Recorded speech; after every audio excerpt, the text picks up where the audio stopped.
The Galactic Council chamber was built to impress.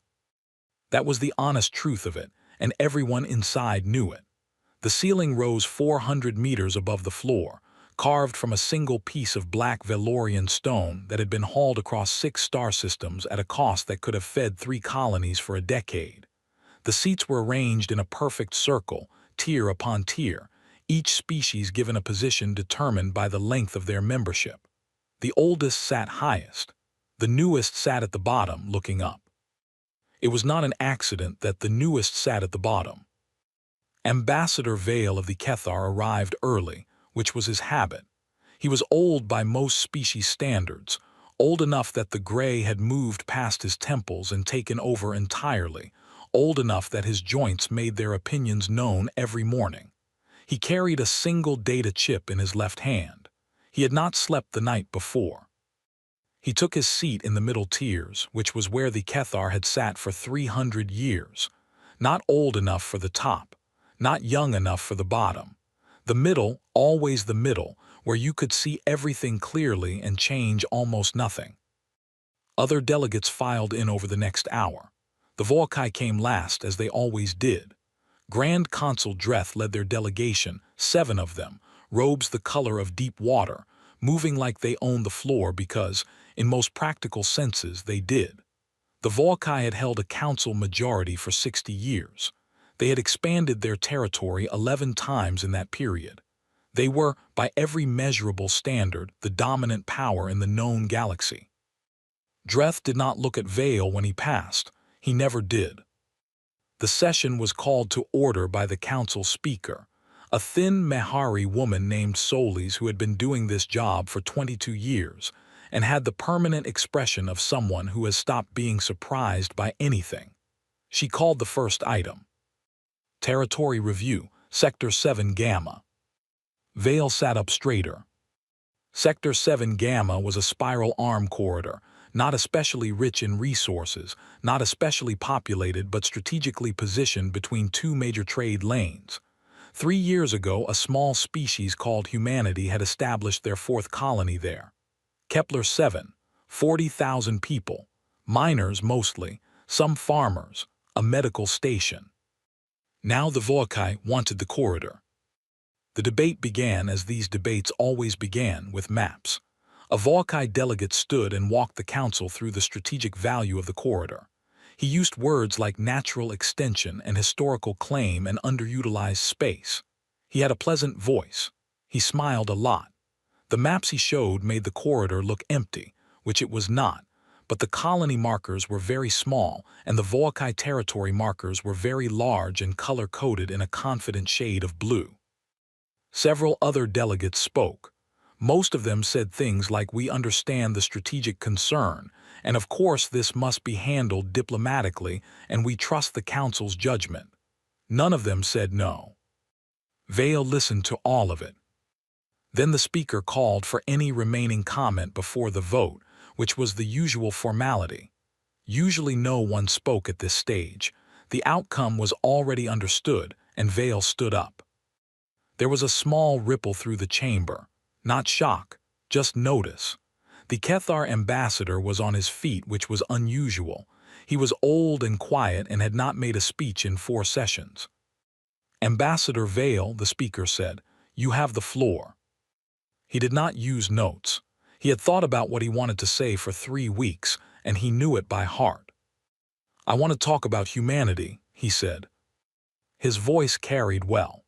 He had given a lot of speeches in this chamber, and he knew how to use the acoustics. "I visited Earth 11 years ago," he said. "I was part of the first formal Kethar diplomatic contact mission. I spent 4 months on the planet's surface. I read their history. I spoke with their leaders. I ate their food, which I will say was considerably better than I expected." He paused. No one laughed. "I want to share some of what I learned." Dreth was watching him from the upper tiers with an expression that was not quite boredom and not quite irritation. Something between the two. "Humanity," Vale said, "has been a space-faring civilization for 61 years. In that time they have established 7 colonies, developed 2 new propulsion systems, and made contact with 14 other species. By those numbers they look young, small, manageable. He let the words sit there. They are not. He touched the data chip in his hand. He did not use it. He did not need it. Humanity spent 10,000 years in continuous conflict with itself, he said. Not occasional wars, not border skirmishes. Continuous, total, civilization-level warfare with interruptions, yes, but no long peace. They fought over land, over water, over belief, over the color of each other's skin, over words written in books, over lines drawn on maps that kept changing. They invented weapons specifically designed to destroy everything within a given radius, and then improved those weapons 17 times. They developed diseases as tools of war. They burned each other's cities. They buried each other in unmarked ground, and then built new cities on top of the graves and named streets after the people who had done the burying. The chamber was quiet. This was not the usual kind of council speech. They did all of this, Vale continued, and they survived. Not just survived, they kept building. They kept having children. They kept writing music and painting walls and arguing about philosophy in the same breath as they were sharpening their knives. And then 61 years ago they looked up, saw the stars, and decided to go there. He looked at Dreth. They are 61 years into space travel, he said, and they are already better at it than most species are after 200, because they have spent 10,000 years learning how to fight and how to survive, and how to turn catastrophic loss into a reason to try harder. That is not a boast on their behalf. That is simply what their history shows. He paused. If this council authorizes a military strike on a human colony, he said, it will not be the beginning of a campaign. It will be the beginning of a war. A war this council is not prepared for, because you are looking at their fleet numbers and their colony count and their years in space, and those numbers look small, and I am telling you that those numbers are the wrong thing to look at. He sat down. The chamber was quiet for a moment, just a moment. Then Dreth spoke from the upper tier without standing, which was his way of signaling that he did not consider the matter worth the effort of standing. The Kethar ambassador, Dreth said, has given us a very vivid history lesson. A small ripple of laughter from the upper tiers. And I am sure the humans are very impressive in their own small way, but I think the ambassador may be confusing what a species was with what a species is. Humanity has been to space for 61 years. We have been to space for 900. They have 7 colonies. We have 83. They have 1 combat fleet of 42 vessels. We have a standing military of 11,000 ships. He let that number breathe.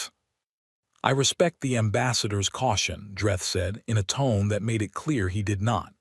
But I would remind the council that every species when first encountered looks more dangerous than it is. This is natural. We are cautious creatures. It is what has kept us alive. He paused. Caution is a virtue, paralysis is not. Another ripple of laughter, a bit louder this time.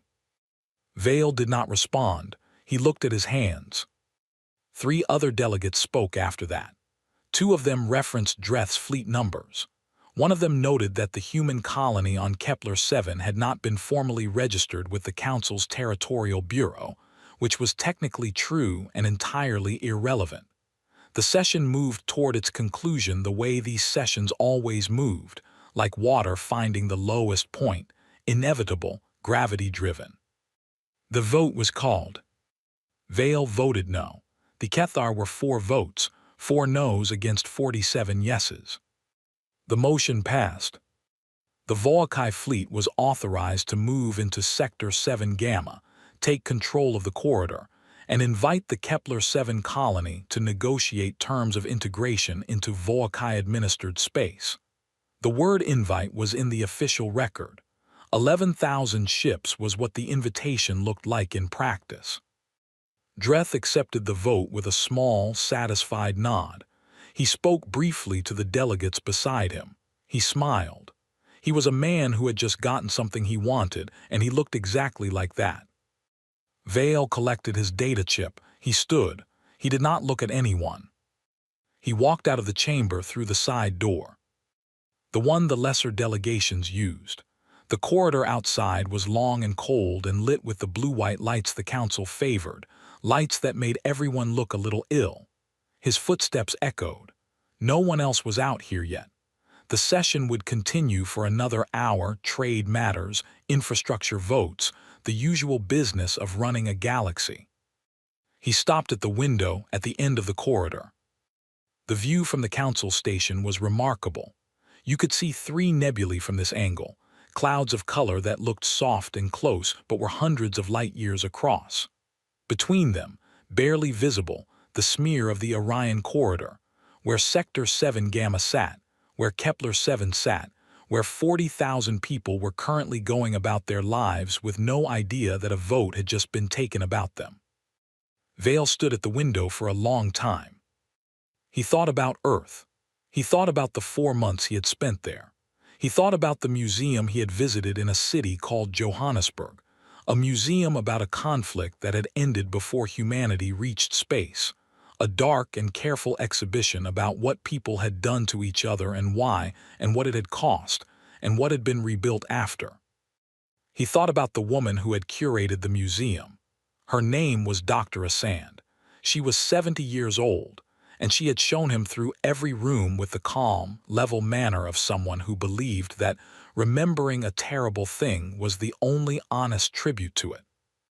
He thought about what Dr. Asand had said at the end of the tour, when he asked her how humanity had moved past it. "We didn't," she had said. "You don't move past it, you carry it. The trick is not letting it crush you while still letting it matter." He thought about that now. He thought about the vote. He thought about Dreth's smile.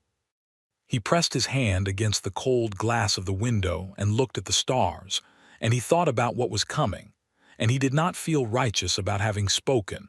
Righteousness was a young feeling, and he was very old.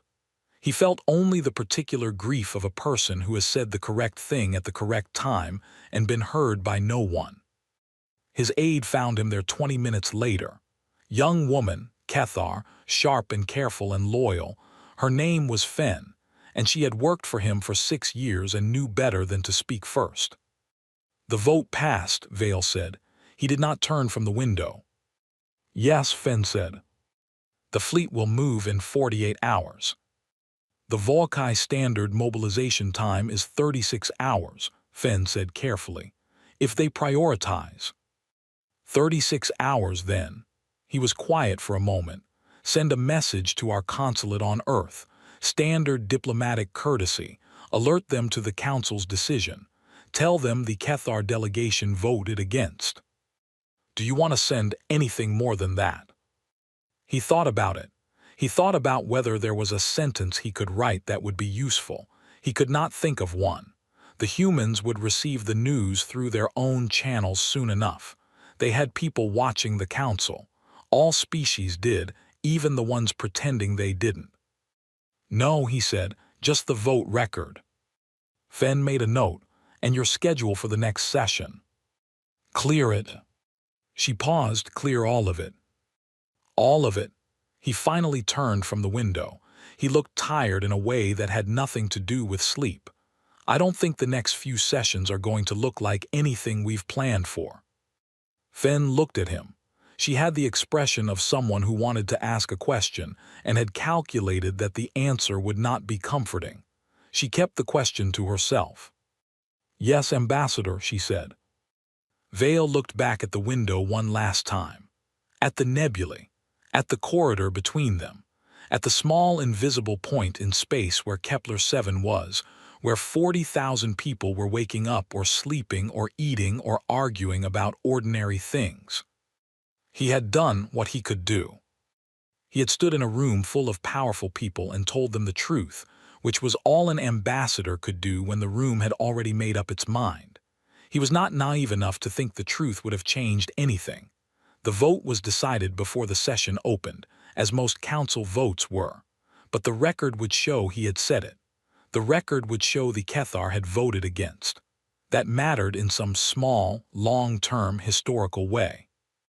It did not matter in any way that would help Kepler 7. He picked up his data chip. He put it in his pocket. He walked back down the corridor toward the station's exit, footsteps echoing in the cold blue-white light. He had said what needed saying. What happened next was no longer his sin. The Volkai fleet arrived at Kepler-7 on a Tuesday. The colonists would remember that detail later, in the strange way that survivors always remember the irrelevant specifics: the day of the week, the weather, what they had eaten for breakfast. Tuesday. Clear skies over the northern settlement.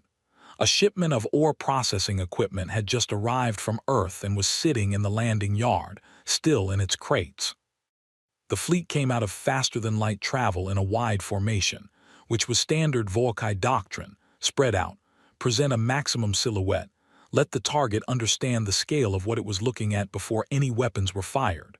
1,100 ships in the advance force. The full 11,000 were back in Volkai space, ready. This was the opening hand, and it was already more firepower than Kepler-7's 3 defense platforms could answer.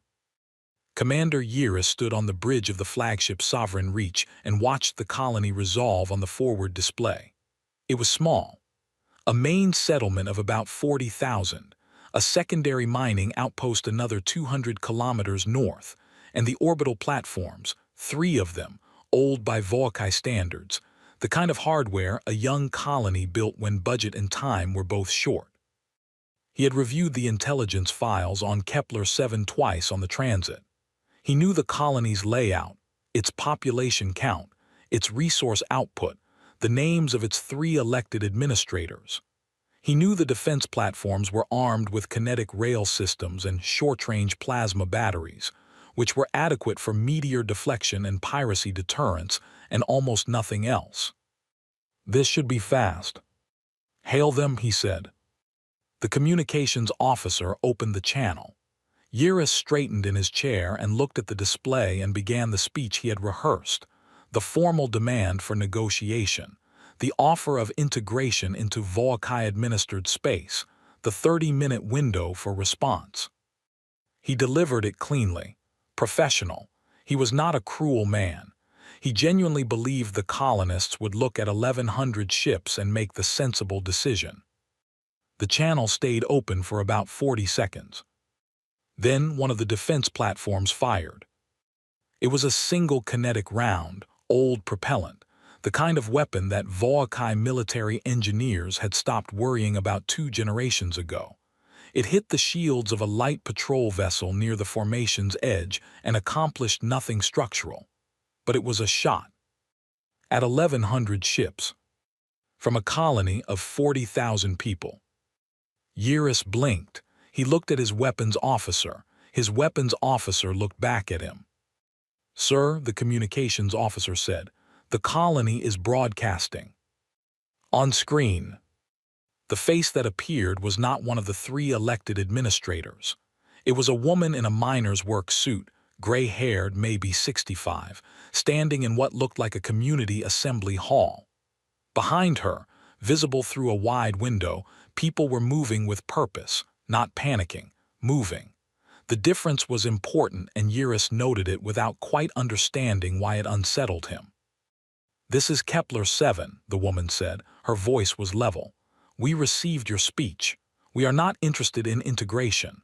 We are formally informing you that you have entered human-claimed space without authorization, and we are requesting that you withdraw immediately." She paused. "We have transmitted this exchange to Earth Command. Whatever happens here is on your record." The channel closed. Yiris sat with that for a moment. Then he gave the order.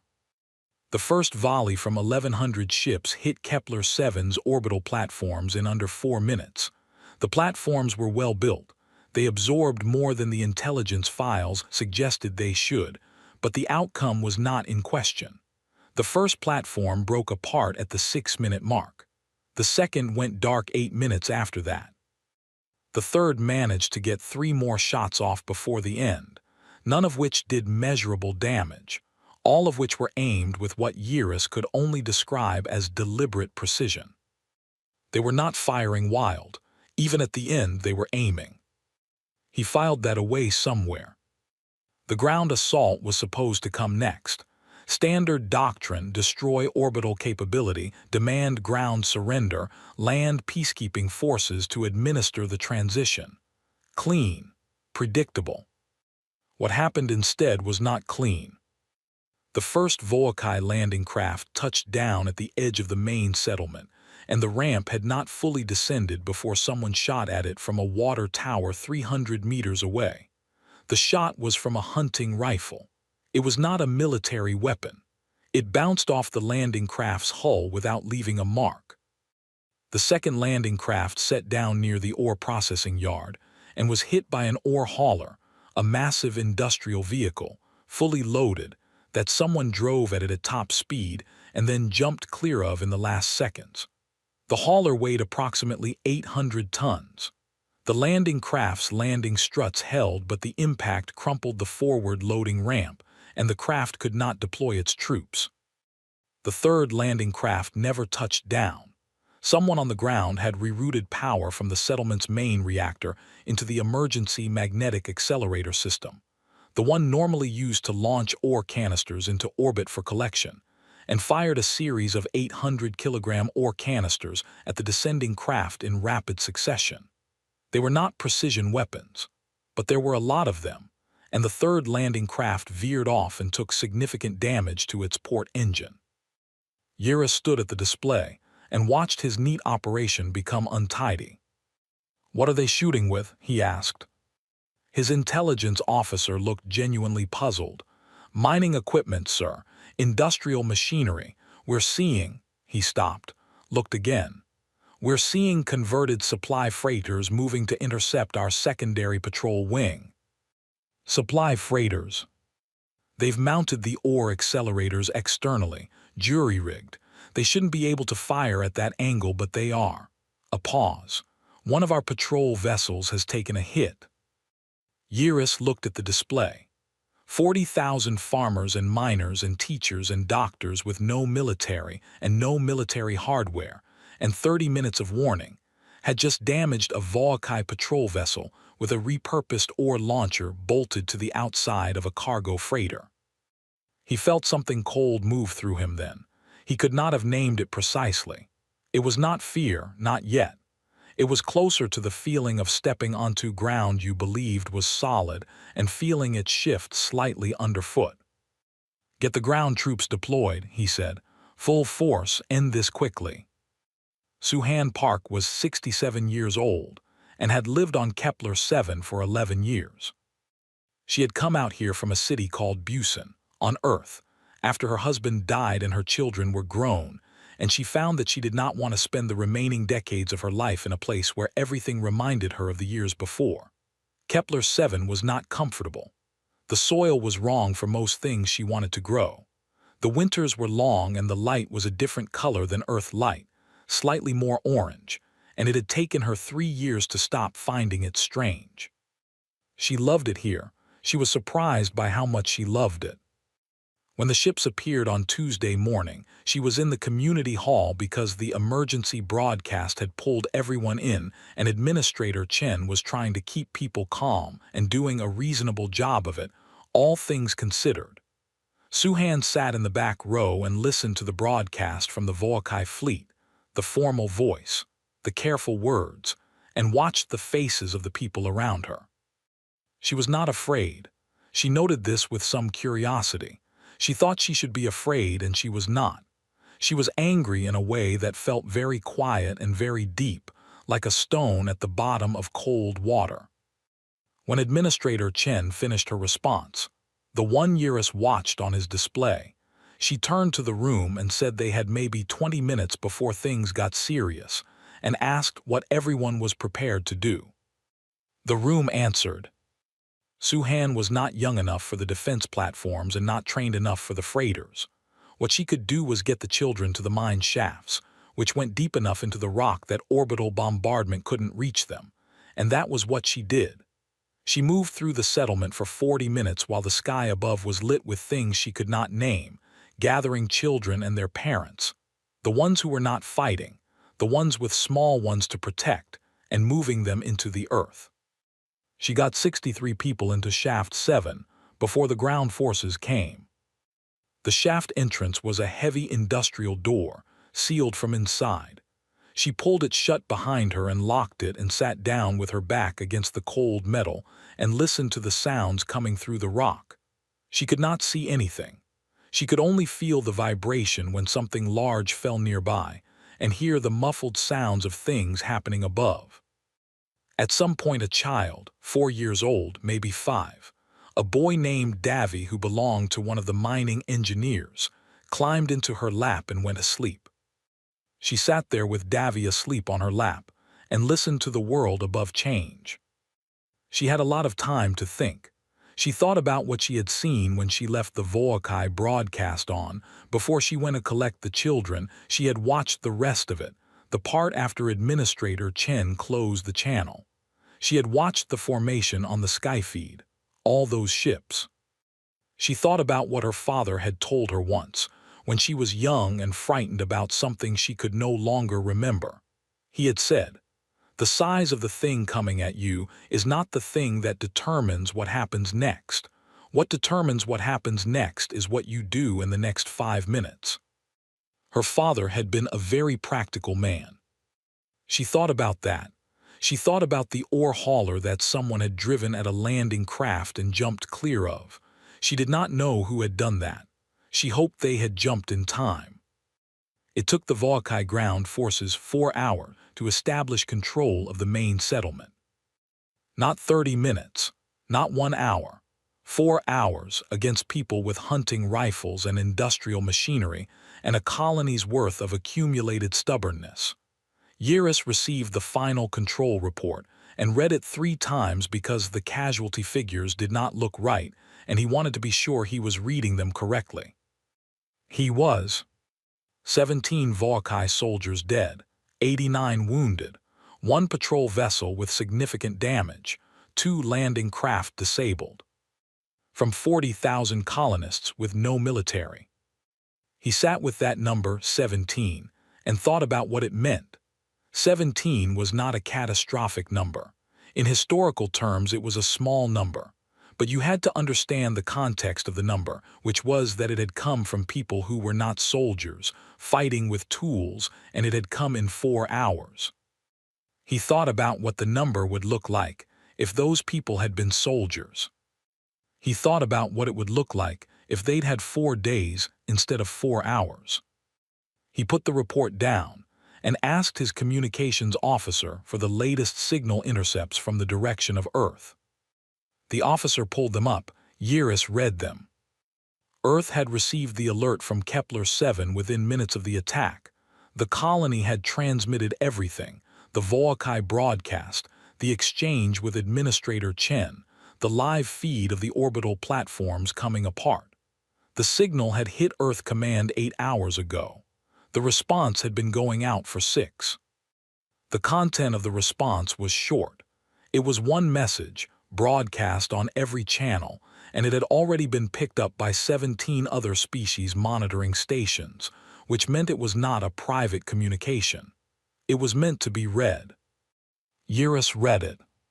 To the Galactic Council and all monitoring parties. At 8:40 hours Tuesday the 14th, Voakai military forces attacked and occupied the human colony of Kepler-7 without provocation and without legal authority. Earth Command is treating this as an act of war. All human vessels, stations, and colonies are hereby placed on full military footing. Further communication will be conducted through Admiral Sira Akafer, Earth Combined Fleet Command. President's Office, Earth. He read it twice. He noted the name, Admiral Sira Akafer. He did not know the name. He had intelligence files on Earth's military leadership, and he searched his memory, and the name was not there, which meant she was either new to the position or had been deliberately kept out of public records. Neither option was comforting. He also noted the phrase full military footing. He had read enough Earth history. It was part of standard Voakai diplomatic intelligence. Even if most of his colleagues had not read it carefully, to know what that phrase had meant historically. It had never meant something small. He sent a message to Grand Consul Dreth flagging the intercept. Dreth's response came back in 2 hours. Proceed with integration. Earth is posturing. Monitor and report. Eurus read that response. He saved the intercept. He saved Dreth's response. He saved his own message. He did not know precisely why he was saving them. He told himself it was standard record-keeping. He looked back at the display. On the surface of Kepler-7, his forces had secured the main settlement. The secondary mining outpost was still holding. A handful of people, no military hardware left, nothing they could fight with. His ground commander was requesting authorization to move on the outpost. He authorized it. Then he pulled up the scan of the mine shafts, 17 of them running deep into the rock. His ground commander had flagged them. People had gone in. The doors were sealed from inside, and Volkai's standard doctrine in occupied territory was to wait them out. They would come up eventually. People always came up. Eurus approved the wait. He did not order the shafts opened by force. He was not sure later why he made that choice. He told himself it was practical. Forced entry into a sealed mine shaft was costly and slow. But there was something else, something he didn't examine too closely. Something about the image of people going into the ground with their children, pulling the door shut behind them, sitting in the dark. Something that felt, if he was honest, like courage he had not expected to find in a colony of farmers. He looked at the display for a long time. Outside the shaft doors, 63 people sat in the dark and waited. Suhan Park sat with a sleeping child in her lap and memorized the sounds of the ships above, and memorized the feeling of the rock walls around her, and memorized every detail of this moment. Because she had lived long enough to know that the things you needed to remember were the things you made yourself remember in the moment, before the weight of later came down on top of them. She memorized their ships. She memorized their markings. She had nothing left to do but remember. 8 months after Kepler-7, Grand Consul Dreth held a meeting. It was supposed to be a briefing, a routine review of the campaign's progress, the kind of meeting that 4 months ago, 6 months ago, had been mostly good news delivered in orderly fashion. Territory secured, human vessels pushed back, the corridor locked down. Those meetings had been easy. This one was not. Dreth sat at the head of the long table in the Sovereign Reach's command room and looked at the faces of his senior officers and understood, in some back part of his mind, that he was not ready to listen to yet, that the faces were different now. Something had changed in them. They were still professional, still composed, but there was a quality behind their eyes that had not been there 8 months ago. He had seen that quality before. He had just never expected to see it in his own officers. Commander Eurus placed the report on the table in front of him. Dreth looked at the cover. He did not open it yet. "Give it to me directly," he said. Eurus had been doing this job for 22 years. He was not a man who flinched. He did not flinch now. But he did take a breath before he spoke, which was not his usual habit, and Dreth noticed. "Fleet losses as of this morning," Eurus said. 41% of the advance force, 17% of the second wave. 3 of our 8 resupply stations have been destroyed. The Kepler corridor is contested. We hold the colony, but we do not control the surrounding space." He paused. "The humans have established a forward command position at the Renath asteroid belt. We cannot confirm its exact location.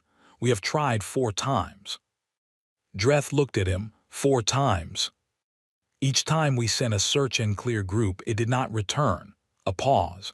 The 4th group was 40 ships. The room was quiet. Dreth opened the report. He looked at the numbers. He was a man who was good at reading numbers. It was one of his genuine skills, the ability to look at data and understand what it meant, which was why he had risen to Grand Consul in the first place. He read the casualty figures. He read the loss rates. He read the projections. He closed the report. "These projections," he said, "if they're accurate." "They're conservative," Eurus said. Dreth looked at him. I asked the modeling team to run 3 versions, Yiris said. Optimistic, realistic, conservative. What you're looking at is the conservative projection. The other 2 are, he stopped. They're worse. Dreth set the report down. He looked at the table. He was quiet for a long time, long enough that the officers around the table began to exchange very careful glances, the kind of glances that don't move your head.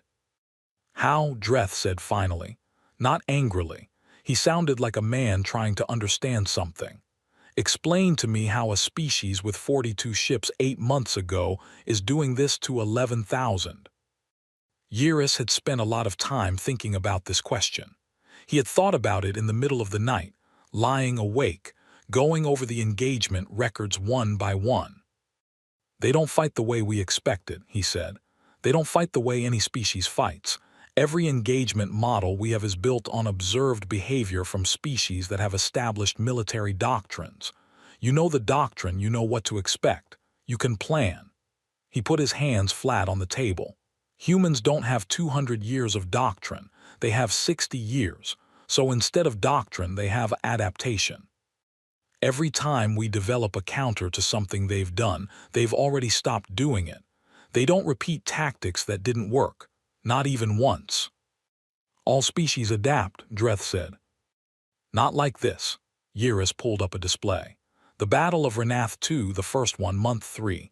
They used a pincer formation, standard aggressive pattern. We countered with a containment spread. It worked. They lost 30 ships. He moved to the next engagement. Renath II, the second battle, 3 weeks later. No pincer. They came in from below the engagement plane. We didn't have sensors oriented that direction because no one does. It's not a standard attack vector. We lost 60 ships before we could reorient. He moved again. Outer Kepler engagement, month 5. They faked a full retreat, let us pursue, and then used the asteroid field to split our pursuit force into 3 groups. Each group was engaged separately. We lost 112 ships. He looked at Dreth. We have not seen the same human tactic twice in 8 months. They are making it up as they go, and it keeps working. Dreth looked at the display. His expression had moved away from its usual comfortable assurance and into something that was not quite anything Yiris could name. And their numbers, Dreth said. How do they keep replacing the ships? They started with 42. Earth has been manufacturing, Yiris said, 24 hours a day. They converted civilian shipyards. Cargo freighter production has stopped. They're building military vessels only. He paused. We've received intelligence that 12 other species have also sent ships in support to Earth Command. Species that were, he chose the next word carefully, species that were previously unhappy with Voakai territorial policy. Dreth was very still. How many ships? In total, including Earth's own production, our best estimate is 460 vessels currently in the human combined fleet. Yiris looked at him steadily. 8 months ago, they had 42. Ambassador Vale received the battle reports the same way everyone outside the conflict received them, through the Council's monitoring network, which was supposed to be neutral, but which everyone used to try to understand who was winning and what it meant for them. He read them in his office on the Council station, alone, with a cup of cold tea he had forgotten to drink. He did not feel satisfied. He had thought in the abstract that he might feel something like vindication, the quiet, grim feeling of having been right. He did not. What he felt was closer to what he had felt at the window 8 months ago, a kind of heavy quiet. Another Kethar diplomat, a younger man named Soveth who was attached to the trade division, came to his office in the afternoon.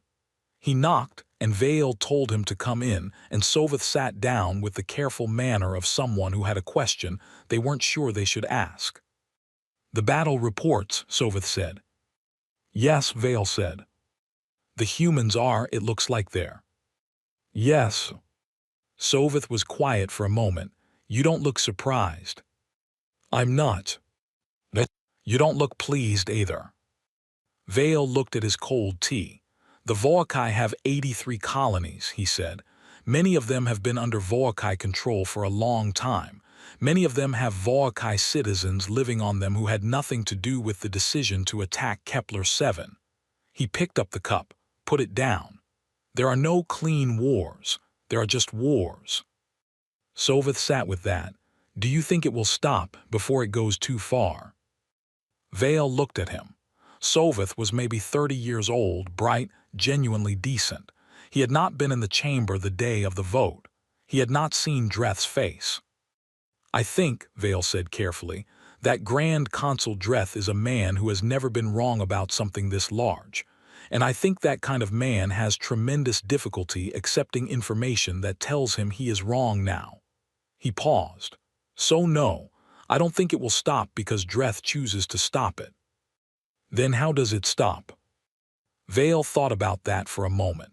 About Eurus, he had read Eurus's name in the reports, the commander who had flagged the Kepler-7 mine shafts and chosen not to force them open. He did not know if Eurus was the kind of man who could do what needed to be done. He hoped he was. Someone on their side will have to do it, he said. The Battle of the Hereth supply chain happened in month 7 and was, by any military accounting, the moment the war changed shape. The Volkai maintained 8 major resupply stations spread across their military corridor: fuel, ammunition, repair materials, medical supplies. The chain fed the advance fleet. Without it, sustained forward operations became impossible within about 6 weeks.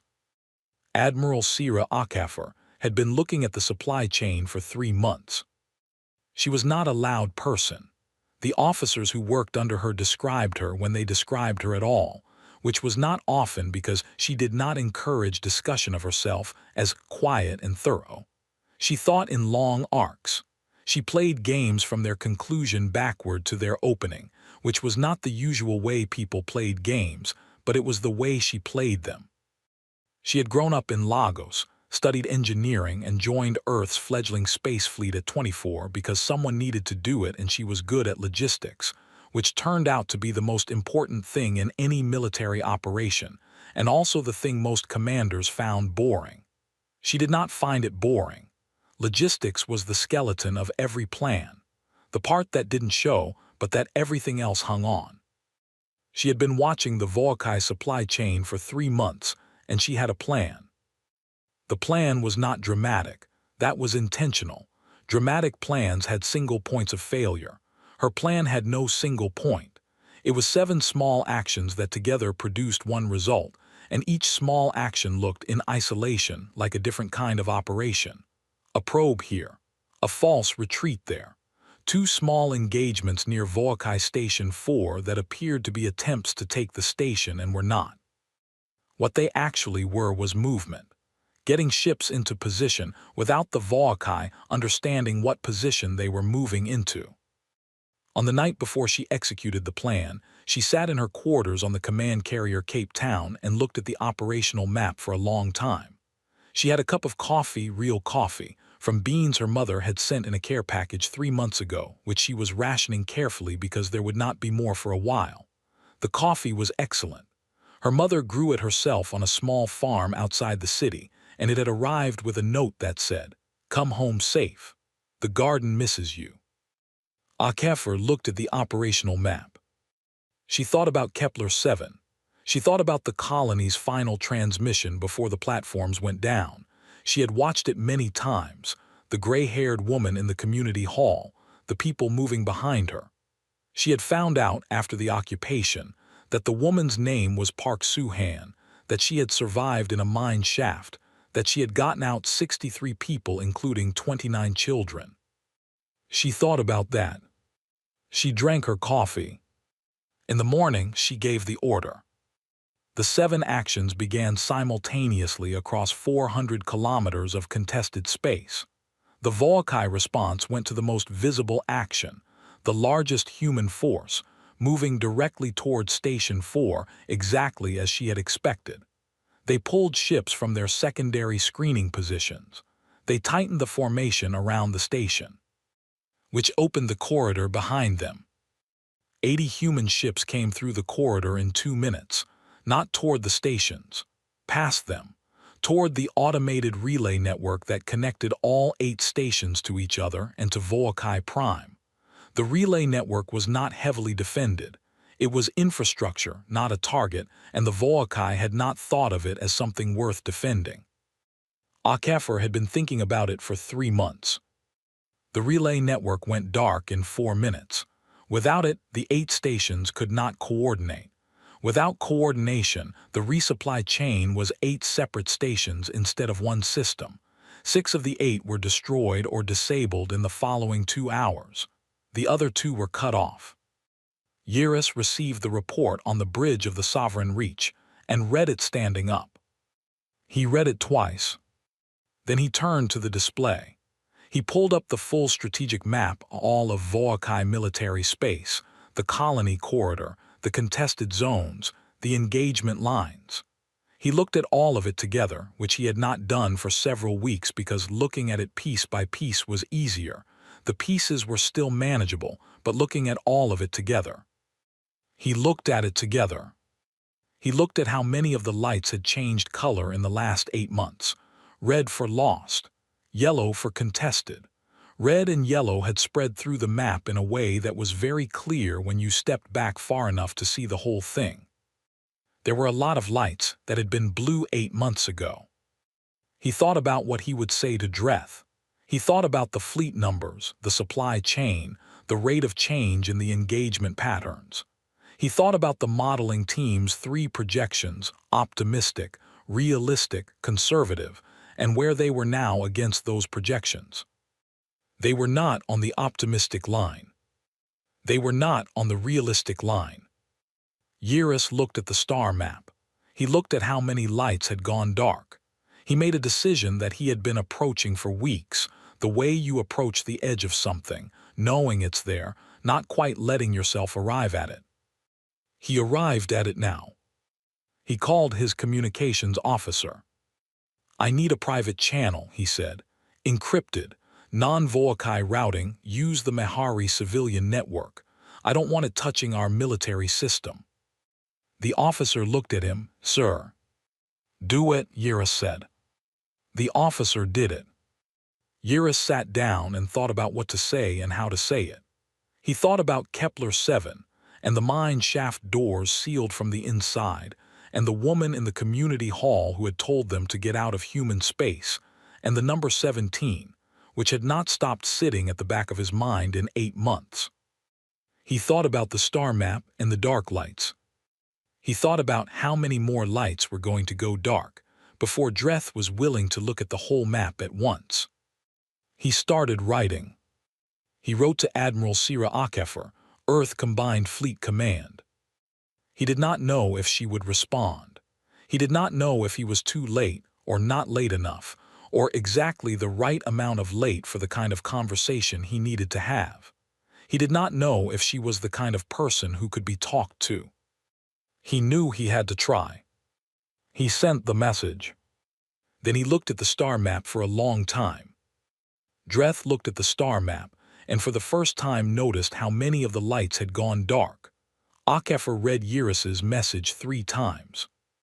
The first time she read it fast, the way she read everything fast, scanning for the shape of it, the intent, the thing underneath the words.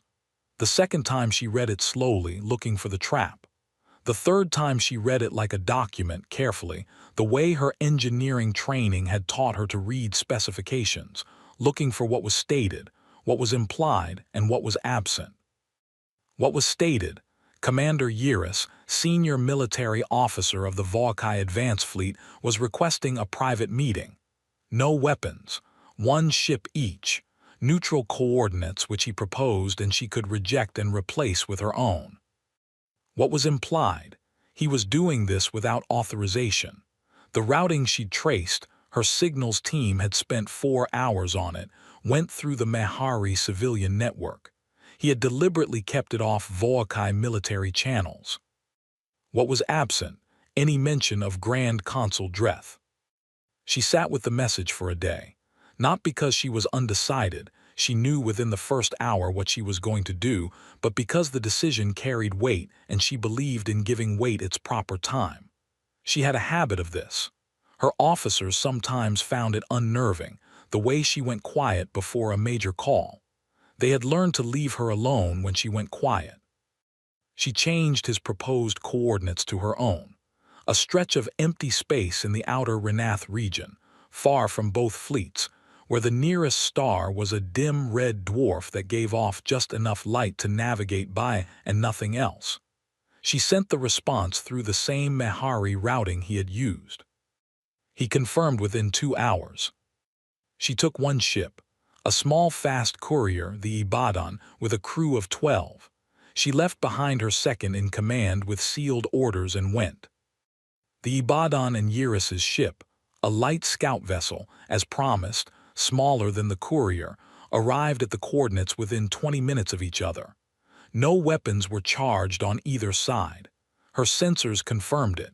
She had people watching his ship every second of the approach and would continue watching for the duration. Eurus came across alone in a shuttle. She met him in the Ibadan's small conference room, which was not designed for diplomatic meetings. It had a folding table and 4 bolted-down chairs, and a wall display that currently showed a navigation map. And she did not apologize for its appearance, because it was what they had, and she was not in the habit of apologizing for circumstances. She was already in the room when he came through the door. She had not dressed for a meeting. She was in her working uniform, which was plain and dark and showed no decorations because she had never seen the point of wearing decorations. Her coffee was on the table. She had not offered him anything and would not until she understood what he was there for. He was taller than she expected. Volcae were broadly built, heavier in the chest and shoulders than most species, and Eurus had the particular posture of someone who had spent a long career in military service, straight without being rigid, the straightness of habit rather than effort. He looked at her with the kind of directness she respected even in someone she was not sure she trusted. He sat down across from her without being invited to, which she also respected. "Admiral Akefer," he said. "Commander Eurus," she said. A moment of quiet, she let it sit, she was in no hurry. "I'll tell you why I'm here," he said, which she appreciated. She had expected more preamble. "Please." "The war is going in one direction," he said. "You know that, I know that. The supply chain engagement last week made certain things clear." He put his hands on the table. "I believe there is still a point at which this can be concluded without the complete destruction of Volcae military capacity. I believe that point is close to ending." He looked at her steadily. "I'm here to find out if you are willing to discuss terms before it ends." She looked at him. She had a quality in these moments of being entirely still, not tense, not cold, just completely present, like a person who has stopped spending attention on anything except the thing directly in front of them. "Who sent you?" she said. "No one. Dreth doesn't know you're here." "No. So you're not authorized to offer me anything." "A beat, I'm authorized to listen," he said, "and to take back what I hear." She nodded slowly. She picked up her coffee, she drank it, she set it down. "I have one question first," she said, "before we talk terms." "All right. Where is Grand Consul Dreth?" Eurus looked at her. He had prepared for a number of opening questions. He had not prepared for this one, which told her something useful. "On Volcae Prime," he said, "at the Council of Ministers."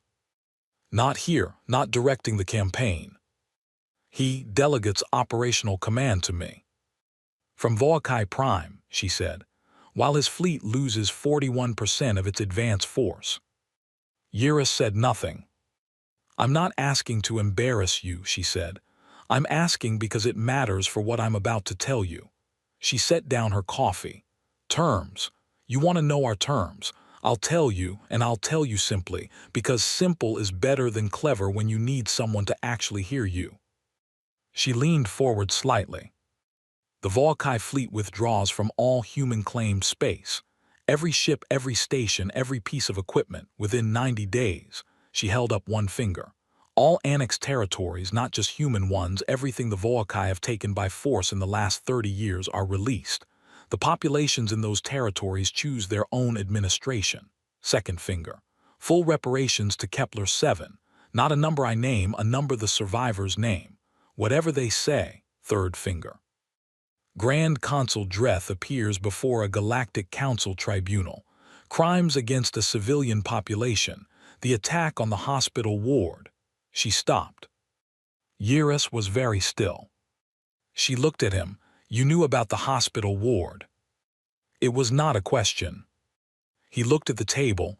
I was not present when. I know you weren't. I have the engagement records. I know where you were. She let that sit for just a moment. I also know you didn't force the mine shaft doors. I know 63 people are alive because of that. She paused. I'm telling you because I want you to know that I know the difference between you and Dreth. That difference is why you're sitting across from me right now instead of in a detention facility. Eurus looked up. Take those terms back to him, she said. Tell him they're final. Tell him. She stopped. She looked at her coffee for a moment, looked back. Tell him the next phase of this campaign looks different from the last 8 months. Tell him we're done being careful about what we hit. She said it quietly. That was the part that landed. Eurus studied her face. She let him look.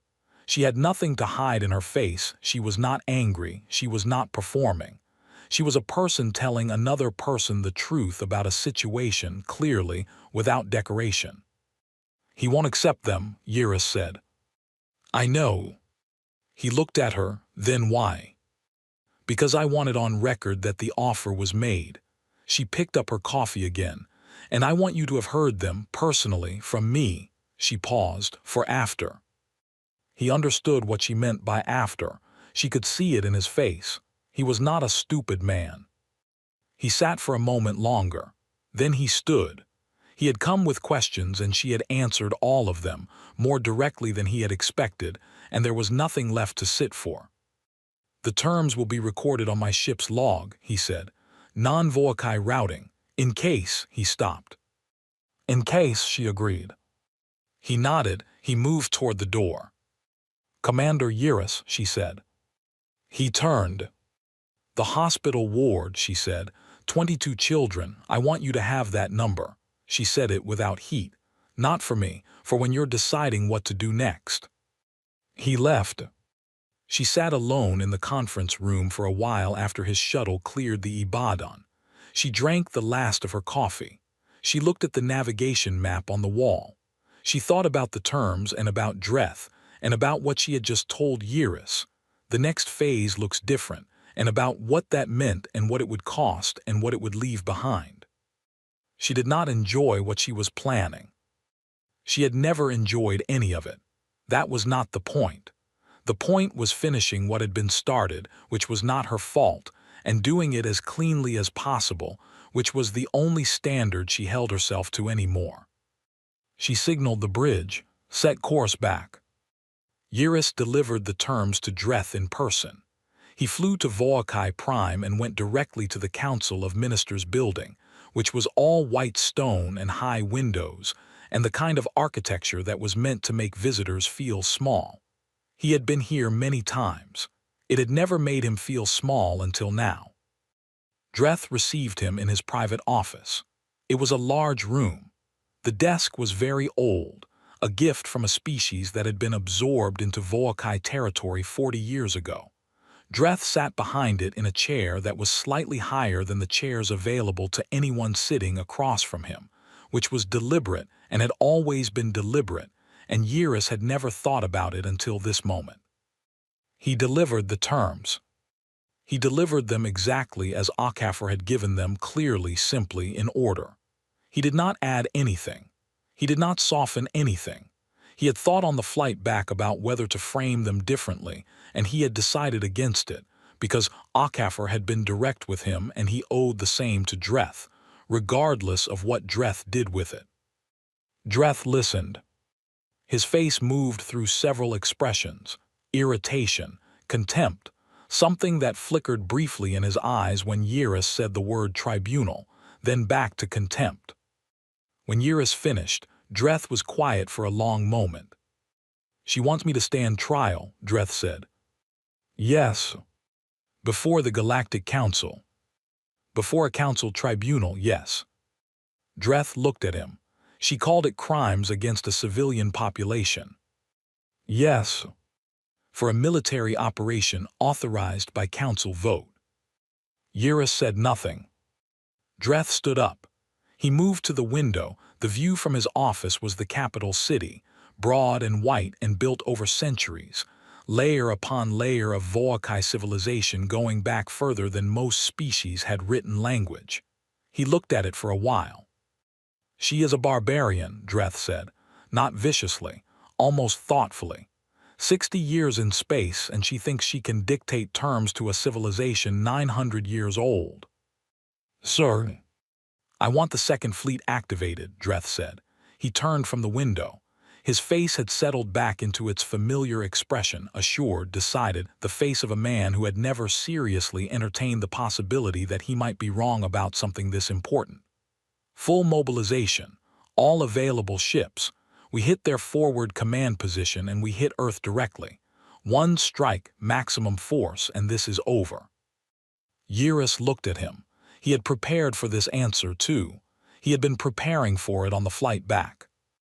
That will not work, Eurus said. Dreth looked at him. I am telling you that it will not work, Eurus said. His voice was steady. I have the engagement records. I have the loss projections. I have been watching this campaign for 8 months, and I am telling you directly that a full mobilization strike against Earth will not end this war. It will deepen it. We cannot win a long war against these people. We are not built for what they are built for. They will absorb the loss and come back harder, and we will have nothing left to absorb with. He stopped. Dreth looked at him for a long time. Activate the second fleet, he said. His voice had not changed. It was still calm, still decided, still the voice of a man behind a desk that was built to make other men feel smaller. Eurus looked at him. He had said what he came to say. He had said it clearly. There was nothing left to say after that. He left the office. He walked through the white stone building and out into the capital city and stood for a moment in the open air. Volcae Prime was a beautiful planet, old, layered with history and architecture and meaning. He had been born here. He had walked these streets as a child. He thought about Akafer's last words to him, for after. He went back to his ship. He transmitted a message through the Mahari network, 5 words. He refused. Terms are rejected. Elder Suhan Park stood before what remained of the Galactic Council. Not all the members were present. 7 delegations had withdrawn from the council chamber since the war began, 2 because they were Volcae allies, 5 because they had declared formal support for Earth, and the council's rules prevented active belligerents from floor access. The remaining members sat in their tiered seats in the big black stone chamber, and the room felt empty in a way it had not felt 8 months ago. Suhan stood at the floor-level podium. She was 67 years old, and she was wearing ordinary clothes, not formal wear, not anything prepared for the occasion, because she had not had time to prepare anything and would not have known what to prepare anyway. She had been brought here on a fast diplomatic transport, and it had been explained to her on the journey that her testimony was being entered into the formal council record, which meant it would exist permanently, which meant it mattered permanently. She stood at the podium and looked up at the tiers of alien faces and thought about Davy, the boy who had slept on her lap in the mine shaft, who was currently staying with another family on Earth while his parents' case was processed, his parents being among the ones who had not come out of the main settlement. She thought about what she wanted to say and how to say it. She spoke for 11 minutes. She did not use notes. She described Kepler 7 as it had been the ore haulers, the orange light, the community hall where everyone gathered for decisions, the medical station where Dr. Renard worked, and where, on a Tuesday morning, 22 children between the ages of 3 and 9 had been in the ward for various ordinary childhood things, broken bones, respiratory infections, a minor surgery. She described what the ward looked like after. She did not raise her voice. She did not cry. She had done all of that already, in the mine shaft, in the months after, in the small hours of the night in the quarters she had been given on Earth.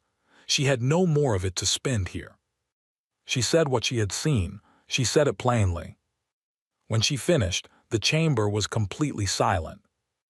The council speaker, Solis, 22 years in the job, permanent expression of a woman who had stopped being surprised by anything, said, in a voice that was not entirely steady, "The testimony of Elder Park is entered into the formal record." Suhan nodded. She stepped down from the podium. Ambassador Vale, watching from his seat in the middle tiers, did not speak. He had not intended to speak. He watched Suhan Park walk calmly across the chamber floor and exit through the side door, and he sat with the silence she had left behind her. He thought about what Dreth had said, 900 years of civilization. He thought about what 11 minutes of plain words could do to a room that had been congratulating itself on its civilization for centuries. Akafor received Eurus's message 30 minutes after Suhan left the chamber. She read it. She finished her coffee. She gave one order. She did not enjoy what came next. But she did not stop it either. The second Volkai fleet was 11,000 ships. It had taken 3 weeks to mobilize, pulling vessels from patrol routes, from colony defense positions, from the training yards where new crews were still being certified. Dreth had ordered full mobilization, and full mobilization was what he got. 11,000 ships assembled at the staging point near Volkai Prime's outer ring, the largest single military force the Volkai had put together in 200 years. It was an impressive thing to look at. Even Eurus, who knew what was coming, stood on the bridge of the Sovereign Reach and looked at the formation on the tactical display and felt something move through him. Pride was not the right word. Something older than pride. The recognition of scale, the way scale could still affect you even when you knew it wasn't enough. Dreth had given the order from his office on Volkai Prime. He was not here.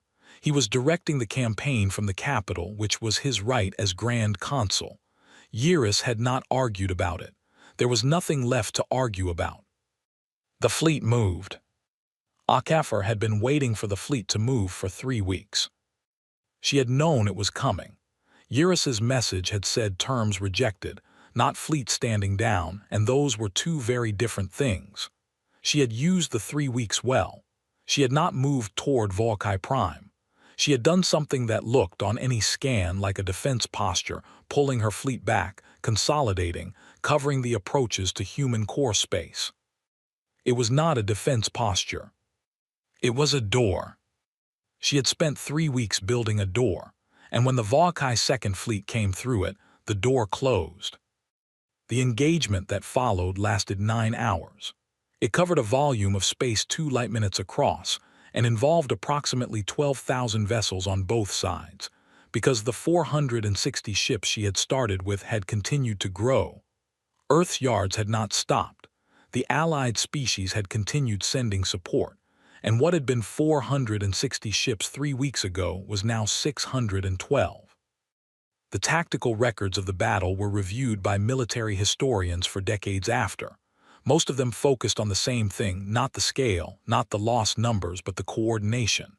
The human fleet and its allied vessels moved like a single organism, responsive and coherent across the full engagement volume. Every time the Volkai formation shifted, the human response was already in motion, not reactive, anticipatory. Akafor had gamed this battle 900 times over 3 weeks. She knew every response pattern in Volkai military doctrine because Eurus had, quietly, sent her access to the doctrine files through the Mehari network the day after his meeting with Dreth. She had not asked for them. He had sent them anyway. She used every one of them. At the 4-hour mark, the Volkai formation began to fragment, not breaking apart, not yet, but losing coherence. The outer elements unable to coordinate with the center because the relay network was gone, and the backup communication systems were being actively jammed by 3 human specialist vessels that had done nothing but jam all day. At the 6-hour mark, the fragmentation became retreat. At the 9-hour mark, what was left of the second Volkai fleet was running for home. Akefer watched it go. She sat in her chair on the bridge of the Cape Town and watched the tactical display clear, ship by ship, as the Volkai vessels jumped to faster than light. Around her, the bridge crew were exhaling, some of them quietly, some not quietly, the sounds of people who have been carrying something very heavy for a very long time and have just put it down. She let them have it. She sat with the display and looked at her own losses. 94 ships, more than 4,000 people. She looked at the numbers for a long time and did not look away from them because she believed in looking at costs directly, without softening and carrying them accurately. Then she gave the order to follow. The fall of Volkai Prime was not a bombardment. Akefer had been clear about this from the beginning, and she held to it even when 3 of her allied commanders pushed for it, arguing that a bombardment would be faster and cleaner and would end the threat permanently. She listened to all 3 arguments and rejected them all for the same reason. Humans did not glass planets. It was not a rule anyone had written down. It was not in any military code or treaty. It was simply what she knew to be true about what she was and what she represented, and there was a line on one side of which she was a commander finishing a war, and on the other side of which she was something she did not want to be. She knew where the line was. She stayed on her side of it. What came instead of bombardment was something the Volkai had no doctrine for, because their doctrine assumed that a species powerful enough to reach their homeworld would destroy it. They had no contingency for landing. The human fleet arrived at Volkai Prime's outer defensive ring and took it apart systematically over 6 hours. Every step was communicated: what was happening, what would happen next, what the population on the surface could do to ensure their safety. Akefer's communications team broadcast on every channel, continuously, in Volkai, and in the 3 most common secondary languages used across their territory. Then the ships landed. Not to burn, to hold. Volkai Prime's capital was occupied by human and allied forces in 18 hours. There was resistance, pockets of it, in 4 districts, from military units that had stayed rather than retreated, and the fighting in those hours was close and costly, and Akefer did not minimize it in her reports. But 18 hours after the first landing craft touched down, the capital was held. Dreth was not in his office when they arrived. He was not in the Council of Ministers building. He was not at the Military Command Center, which was the second place they looked. He was found on the 3rd day in a hardened shelter beneath his private residence, a facility built into the bedrock, designed for exactly this contingency, stocked with enough supplies for 6 months. He had been there since the Second Fleet broke.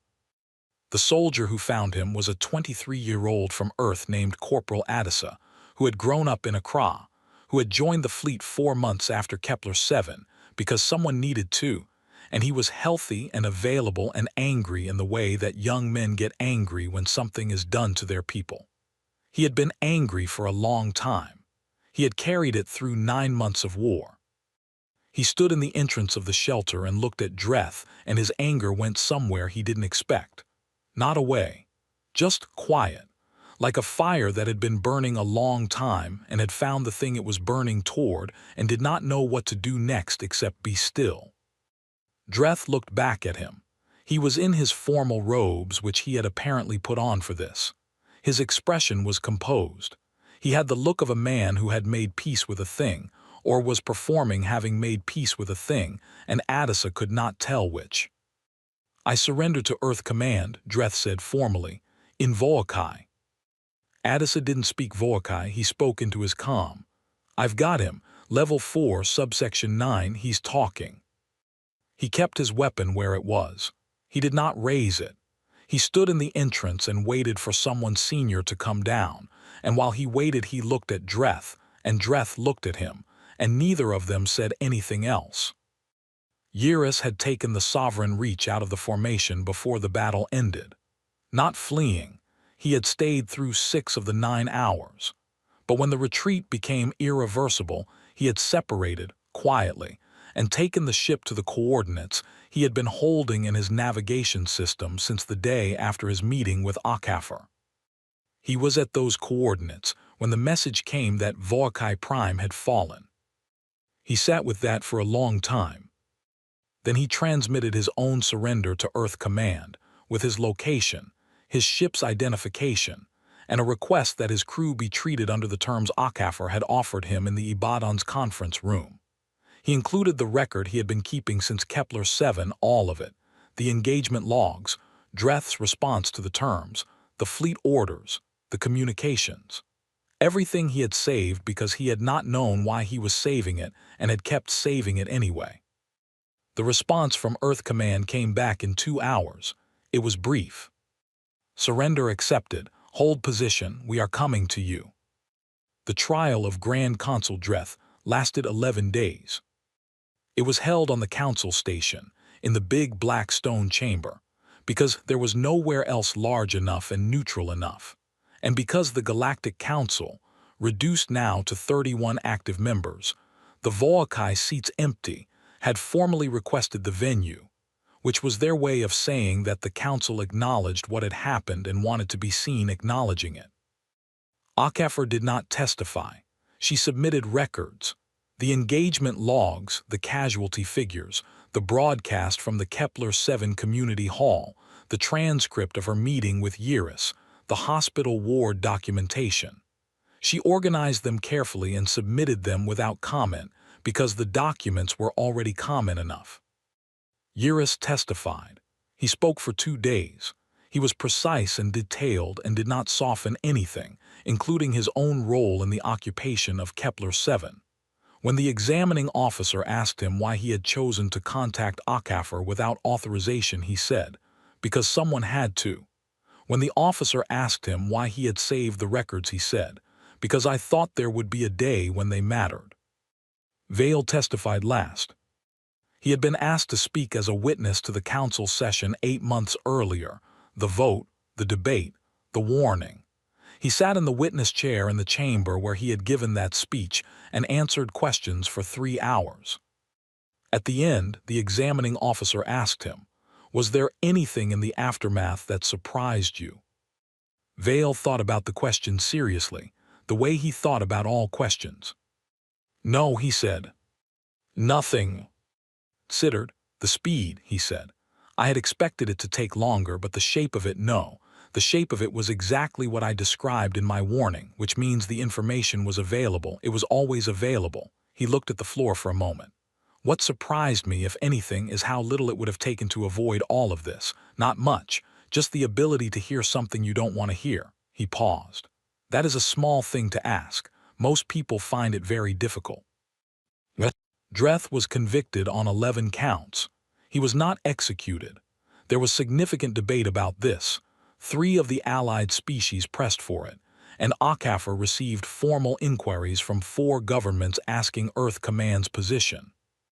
Earth Command's position was trial and imprisonment, not execution.